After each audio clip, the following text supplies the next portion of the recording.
Hello, I am Constantino Gomez from Barcelona Supercomputing Center, and I will be presenting our collaborative work with NIC about efficiently running SpMV on long vector architectures. In this presentation, first, I'm going to do a quick overview about long vector architectures and sparse matrix vector multiplication. I will then describe the cell C sigma sparse matrix format and how we perform SpMV operations on such format. Then I will spend some time explaining how we optimize that format and algorithm to run as fast as possible in the vector engine. Finally, I will show some performance results for each of those optimizations and compare them to other platforms.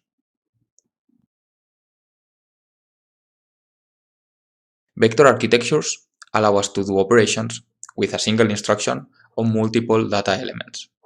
If that sounds to you like SIMD architectures, it's normal, because in fact SIMD architectures can be considered a special case of vector architectures. So what's the difference between them? In SIMD architectures, our physical compute unit and the batch of elements processed per instructions is of the same length. However, in vector architectures, that batch of elements can be longer than the actual compute unit length, meaning that a single instruction is able to iterate over the data, executing a piece each time. So why these architectures are interesting? Well, first, vector architectures can reduce the number of instructions to do the same work, which can reduce then the memory bandwidth and energy consumption. Vector architectures also give us flexibility to implement shorter or longer execution units in our CPU, decoupled from the ISA. The applicability is also a relevant aspect. We have domains like AI, graphics, and scientific computing, where we have workloads that expose a lot of data level parallelism, which is key to leverage vector instructions. So, who implements CPUs with vector units nowadays? We have several devices like the Fujitsu A64FX CPUs, which implement the scalable vector extension from ARM. NIC has a vector accelerator that is going to be used in the next Earth simulator from Japan, and RISC-V has its own vector extension under development inside the AP project.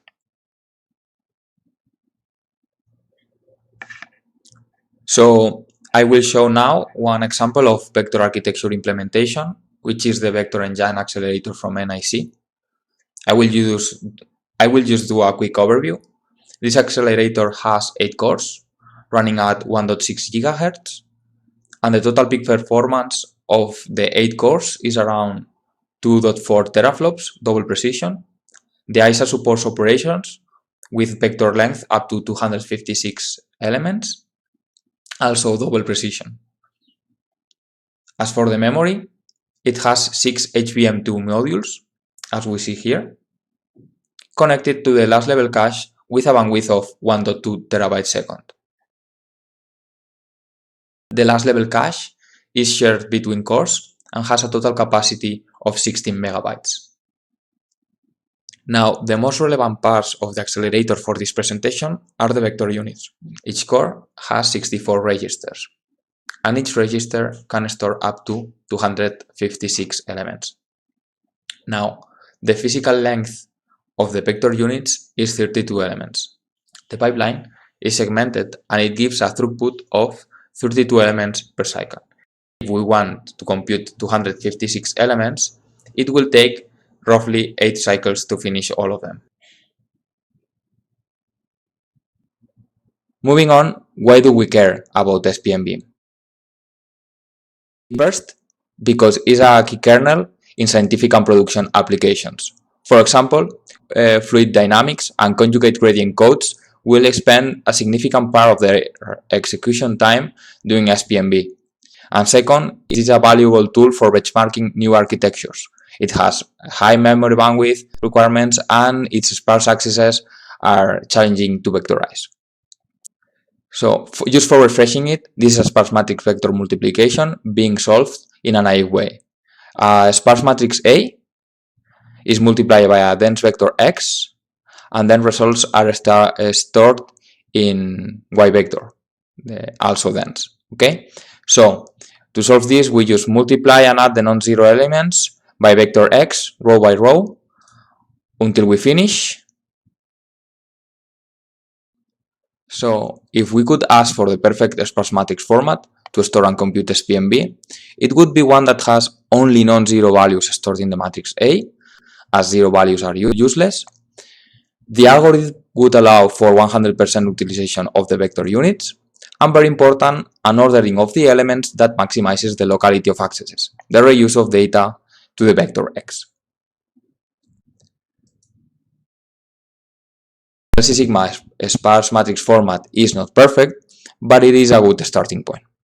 This format was published more than 5 years ago and was designed to maximize the usage of the vector units while offering a good compression. Also uses column major storage partially, which is good for locality of access to the vector x. This is an example of how it works. Here we have the natural representation of a sparse matrix. Non-zero elements are these green squares. The rest, in gray, are zeros. At this point, we can choose to divide the matrix into blocks or not. For example, here we divide it in two. In the next step, we compress the rows to get rid of some zero elements, the same way as in LPACK format. We compress each block independently, and we obtain this. As you see, we still have plenty of zero padding. To keep reducing that, we use reordering. Let's see the benefit of reordering these windows of rows, right here. So the window size is arbitrary. We choose a window size of 8 rows, which we number from 1 to 8. Then we sort the rows by its number of elements. So the row 3 and 7 with 5 elements go first, then the 2 with 4 elements, and so on. The vector, this vector right here, represents the new order. Once the rows are reordered, we can create subdivisions called slices. Okay, this is one slice, and this is another slice. Within each slice, we only need to add zero padding to fit the longest row of the slice. So this is the padding that we need for this slice, and this is the padding we need for this slice. These elements are zeros. Let's do a sparse matrix vector on this. So we compute first this slice of 4 rows, column by column, from left to right. Okay? So in the first iteration, what we'll do is we load these 4 elements from the matrix. We'll multiply them by the corresponding elements from the dense vector, and then store the results in a register. In the next iteration, we will do the same. We'll load these 4 elements, multiply by the x elements, and accumulate in the same register. That until we finish this slice, including the 2 zero elements in here. In the next slice, what will happen? Instead of doing 5 iterations, 5 operations, we'll do 3. Okay? So we will be effectively saving this amount of zeros. These 2 operations full of zeros won't be done. Moving on, now that we have a general idea of how SpMV on SL sigma works, I will talk about the tuning and optimization effort we did in the vector engine.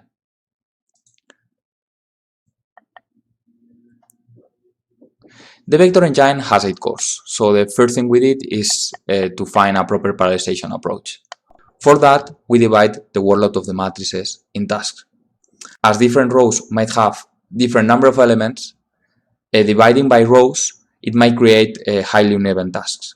So it is a better idea to divide by number of non-zero elements. For the results I will present later, we test several number of task configurations, multiple of the number of cores, which is in this case is 8, and we will select the best configuration for each experiment. To be able to exploit the vector ISA as much as possible, we wrote our SpMV routines with vector intrinsics. One of the optimizations in the algorithm is applied by modifying the vector load and store policies. Let's see which memory access patterns we have in SL sigma SpMV. First, we have loads to the matrix A. which are contiguous in memory, but the data is never reused. Also, we have loads to the vector x that are random, and this data is often reused. Finally, we have some stores to the vector y, which are random, but this data is also never reused. The reuse of this vector x is critical for performance. We want, if possible, never bring from the memory twice the same data. To ensure that the vector x elements are unlikely evicted from the cache, we decrease the cache priority of the matrix data. This is implemented by adding non-temporal hints to the matrix A loads. We activate the non-cacheable flag available on those load instructions.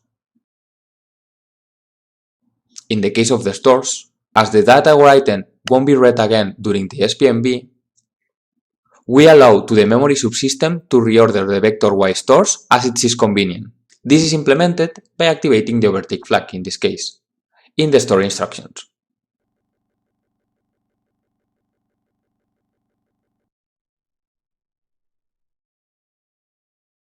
As we said, we are interested in removing as much zero padding as possible. In this optimization, we make use of the instruction load vector length, which allows us to adjust dynamically the vector length on every operation. So, how do we implement this? First, we added to the format this information right here.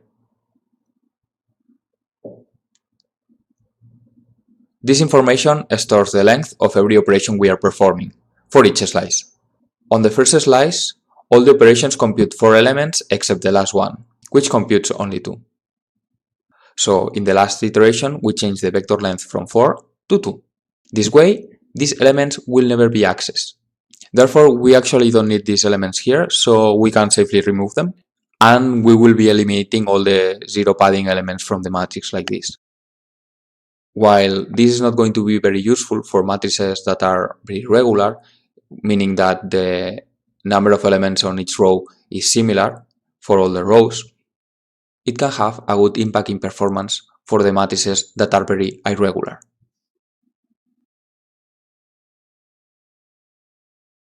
So finally, we also use loop unrolling to operate in more than one slice at the same time. So usually we go one by one, as in here. We finish one slice and then we continue computing the next. But if we unroll like in here, we process first the elements of the first column in both slices before moving to the second columns. This optimization tries two things. One is to improve the instruction level parallelism, and the second is to try to improve the locality of accesses to vector x. So to summarize the previous slides, we implemented several optimizations in the SLC Sigma format, like blocking and task parallel partitioning. And we added other optimizations, making extensive use of the vector engine intrinsics to implement, for example, better cache policies, handling of flow divergence, and loop unrolling. Let's see now the performance impact of those optimizations. First of all, what happens if we divide the matrices in blocks to try to obtain better data locality on vector x? For most of the matrices we tried, we obtain no benefit at all, like SPAL 004 matrix here in orange. See that this is a performance plot with gigaflops in here and number of blocks here. Only a single matrix of those we tried got good results, with up to 2x in performance. It is the matrix that we see here in blue, okay, which has 70 times more columns than rows. So in our experience, we would say this optimization only works for a very particular shape of matrix, but when it does, it's well worth it. Now I will discuss the results comparing the impact of the three most relevant optimizations in SLC Sigma SpMV. Also, for comparison, we include the NLC vector engine math library, as we see here. It's one of the bars. The rest are SLC Sigma implementations with different optimizations activated. This bar plot shows every matrix we try in the x-axis, in here. Each bar represents, as I said, different implementations combining different optimizations. Performance in gigaflops is here in the y-axis, and also it is here in these labels. So the first optimization to discuss is divergent flow control, DFC, which is the one where we eliminate all the zeros. This optimization is activated in these bars here, in the ones that have the D-DFC appendix. In those bars, we observe that the benefits of this optimization are closely correlated to the average vector operation length. For example, web base here is a highly sparse and irregular matrix. And if we use the basic format, the Celsius sigma, without any optimization, about half of the elements processed are zeros. Okay, so if we enable this optimization, this DS-DFC optimization, we eliminate all the zeros and we obtain close to 50% performance improvements. And a similar thing happens with bundle adjust here. It goes from here to here. It's not 50%, but it's good. So while it's irrelevant for most matrices, few of them can really take a huge advantage of these optimizations. So next optimization to discuss is unrolling. We are unrolling by 8 slices. And the bars that have this optimization activated are these three here, the last three ones. Okay, enabling this optimization gives us between 1 and 15% performance benefits in most cases, but then it can go up to 50% increase here in NLP KKT here, which happens to be a super big matrix. Not only that one, but in general, bigger matrices seem to benefit more from rolling. So these matrices right here are ordered by size. So the final optimization is the one where we select better or most adequate policies for the vector stores and loads. That optimization is enabled in the last two bars. In this case, the benefits are more noticeable. At least 2/3 of the matrices we test obtain between 5 to 12 performance increase. And in any case, we hold performance by enabling this optimization. So here we have the average of all matrices. Every optimization, as we see, adds a little bit of performance. And it goes from 76 gigaflops using the native math library, which is the first bar, to 80 gigaflops with our base implementation of Celsius sigma, which will be the second bar, and up to 90 gigaflops if we enable all three optimizations.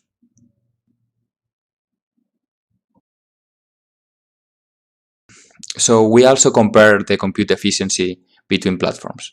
We measure the power drawn from the vector engine against the whole Intel Xeon Skylake dual socket and a V100 accelerator from NVIDIA. For NVIDIA and Intel, we use the latest available math libraries, MKL and QuestSparse, from the first quarter of 2020. So performance-wise, we see that the vector engine is fairly better, almost double than the other alternatives. But the most interesting part is maybe the energy solution. The vector engine is between 20 to 30% better in average compared to the NVIDIA card, and compared to Intel is up to 9 times better.